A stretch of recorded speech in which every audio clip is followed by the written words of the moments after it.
Several years ago, I showed you my field dressing kit, but a lot of it had to do with how I was testing knives and stuff. Now I'm going to show you what my field dressing kit looks like today, so stick around.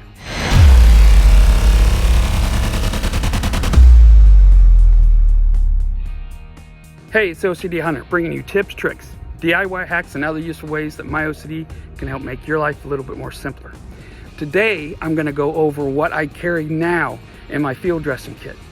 There's been several changes in it, so let's get started. All right, so I still use this Carhartt bag. I like it. I like being able to just open it up, throw it down on the ground, and have all my tools ready for me. And I still carry this bag underneath the backpack.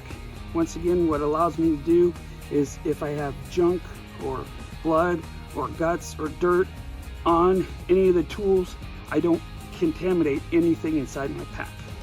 So what I'm going to do is I'm going to start from the left and work my way to the right, show you what I've got, show you what maybe's changed a little bit and what's the same.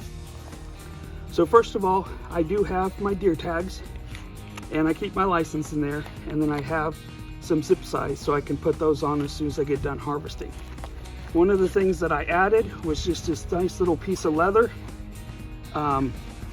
And what that does is basically gives me a kneeling pad to put my knee down, so I'm not necessarily putting it in snow or whatever.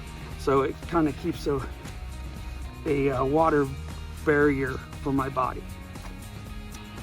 I have a Sharpie marker. I don't like carrying pins anymore because I find when it gets cold, a ballpoint pen won't work. So I use a Sharpie for my tag. My favorite hunting knife, the William Collins Baby Bird. This happens to be the first edition, back when he was still stamping his stuff and not laser printing. This one is an AEBL. I have skinned and processed mini deer with this. It's never let me down. Matter of fact, I love this knife so much, I got another one with high quality or high price scales. So, but I have that in a Kydex sheet versus leather because it is easy to clean. Next, I just have a bag of rubber gloves. I don't use those sleeves anymore. I found that those things are a pain in the butt, and I have enough clothes on that I will have a barrier on my skin to get any blood on. So I don't deal with those anymore. I just use basic rubber gloves. The other thing I carry is just some simple wet ones, some antibacterial wipes. This is not to wipe my tools off or anything. This is really just for to wipe off my hands or maybe my sleeves if I get a lot of blood on it. The next tool, some people call this a gimmick. I love it. I think it cuts my field dressing time tremendously, and it is the butt out tool.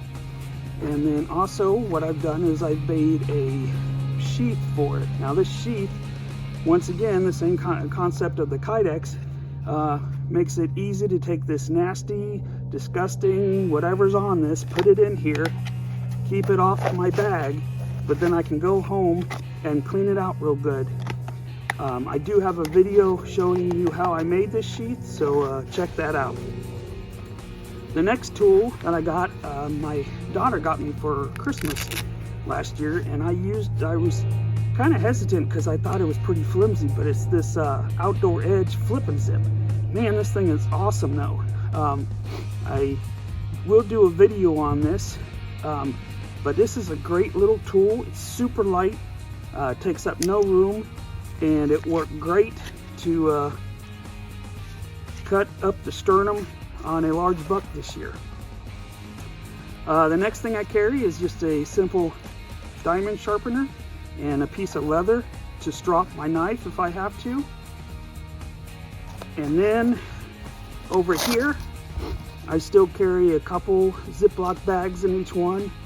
You just never know, to harvest your organs or use for trash bag. It's just a good thing. And the last thing I have in here is I have made a mechanical advantage, and I'll do a video on this sometime. But the idea is I found out last year because of the time I dispatched the doe, it was late at night, so I had to take the deer back to my camp, and I ended up hanging her and then field dressing. And I couldn't believe how much easier it was when you had the deer up. So I made this for those times where if I got a bigger deer, it allows me to hang the deer and actually gut with hanging. So basically what I have here is the noose that goes around the neck, and then I've got my pull rope that I hook up, and I basically have made a pulley system out of chain links. So it's basically a mechanical advantage, much like what you have on your Lee gambrel system. So it allows me the ability to raise up a 200-pound deer with very little work. So, well, there you go. There's my new field dressing kit that I've been carrying the last couple years. I hope this video has helped you out in some way. I'm the OCD Hunter, and I hope that my continual painstaking practice of changing, fixing, and improving on ideas will help you in your endeavors. Don't forget to like and subscribe. Click that bell next to the subscribe button to get notified new videos. Comments are always welcome.